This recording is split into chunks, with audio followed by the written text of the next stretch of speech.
اچھا، صوفیزم میں کچھ کیٹیگریز بتائی جاتی ہیں، جیسے اولیاء ہیں، پھر کتب ہیں، پھر ابدال ہیں، پھر غوث ہیں.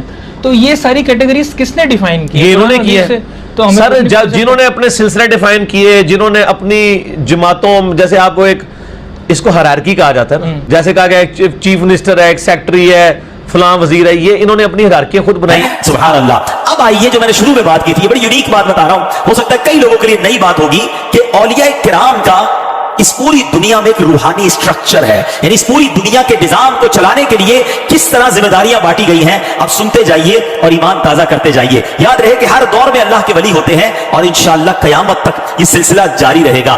اقطاب یہ کتب کی جمع ہے، اور کتب اللہ عز و جل کے ایسے عظیم الشان ولی کو کہتے ہیں جو ایک زمانے میں اور ایک وقت میں ایک ہی ہوتا ہے. پوری دنیا میں ایک ہی کتب ہوتا ہے، اسے غوث بھی کہتے ہیں. اور کتب اللہ عز و جل کا نہایت ہی مقرب اور اپنے زمانے کے تمام اولیاء کا سردار ہوتا ہے. غوث اعظم کی شان تو یہ ہے کہ علماء کہتے ہیں اگر آج بھی کسی کو ولایت ملتی ہے نا تو وہ غوث اعظم کے در سے ملتی ہے. آج بھی یہ فیضان وہاں سے جاری ہوتا ہے. نمبر 2، سیکنڈ کیٹیگری، یہ ہے ائمہ. یہ ہر دور میں صرف دو ہوتے ہیں، پوری دنیا میں صرف دو ہوتے ہیں. ایک کا صفاتی نام عبد الرب اور دوسرے کا صفاتی نام عبد الملک ہوتا ہے. یہ دونوں کتب کے وزیر ہوتے ہیں، اور کوئی کتب کا انتقال ہو جائے تو یہ دو وزیر میں سے ہی کوئی اس کی جگہ لیتا ہے اور وہ کتب بنتا ہے. تیسرے نمبر پر آتے ہیں اوتاد. یہ ہر دور میں صرف 4 حضرات ہوتے ہیں. آپ ہرارکی دیکھ رہے ہیں، سسٹم دیکھ رہے ہیں، 4 اوتاد ہوتے ہیں.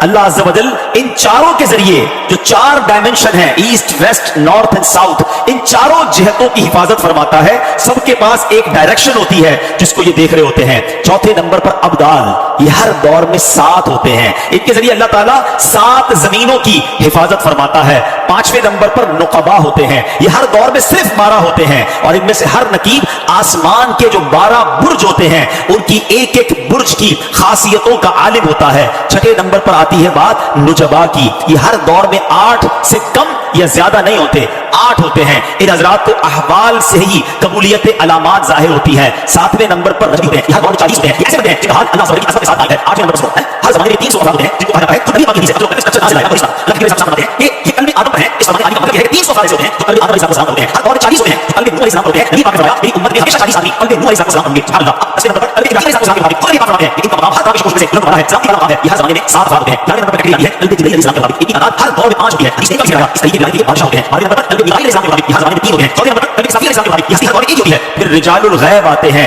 یہ 10 اولیاء کرام ہوتے ہیں. پھر مظہر قوت خداوندی کی کیٹیگری آتی ہے. یہ ہر دور میں صرف 8 ہوتے ہیں. اس کے علاوہ بھی اولیاء العظام کی بے شمار قسمیں ہیں، مثلا الہیون، رحمانیون، رجال الغنی، بدلا، رجال الاشتیاق، عباد، زہاد، رجال الماء، قرہ، احباب، محدثون، اخلاء، ورثہ، صدیقین، شہداء، صالحین، قانتین، صادقین، حامدین، ناکرین، صابرین، فاصلین، علماء وغیرہ. یہ اولیاء کرام ہوتے ہیں. یہ قرآن و سنت میں اس کے کوئی الفاظ نہیں. ابدال کا ذکر ہے. ابدال والی جو حدیث ہے نا مستدل حاکم میں کہ شام میں 40 ابدال ہیں جن کی وجہ سے اللہ تعالیٰ لوگوں کو رزق دیتا ہے، وہ تو بخاری مسلم میں بھی ہے کہ اللہ کے کئی نیک بندے ایسے ہیں جن کی وجہ سے اللہ تعالیٰ باقی لوگوں کو رزق دے رہا ہوتا ہے. اور وہ پرانگدہ بال ہیں، کسی مجلس میں چلے جائیں لوگ ان کو پوچھتے نہیں ہیں. اس میں یہ نہیں کہ نانگے پیر ہیں، پرانگدہ بال ہیں.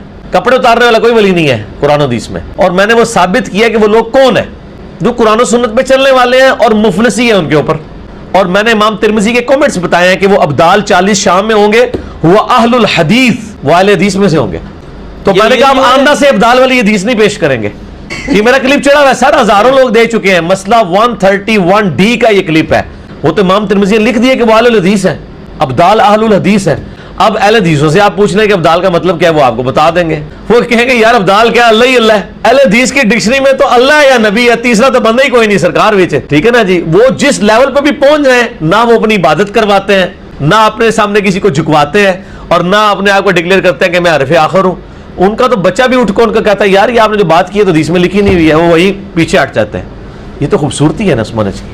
میں ڈاکٹر ذاکر نائک کے بارے میں سن رہا تھا. ڈاکٹر ذاکر نائک کہتے ہیں میں ایک ایئرپورٹ کے اوپر اترا، وہاں ایک ہندو پروفیسر عورت بھاگتی رہی. اس نے کہا ڈاکٹر صاحب آپ تو بھگوان ہیں، اور کہتے ہیں میرے قدموں میں گرنے لگی تو میں اسے پکڑ لیا. میں نے کہا بی بی کدھر مروانے لگی ہو. اللہ، یہاں لوگ پاؤں چوم رہے ہوتے ہیں جا کے.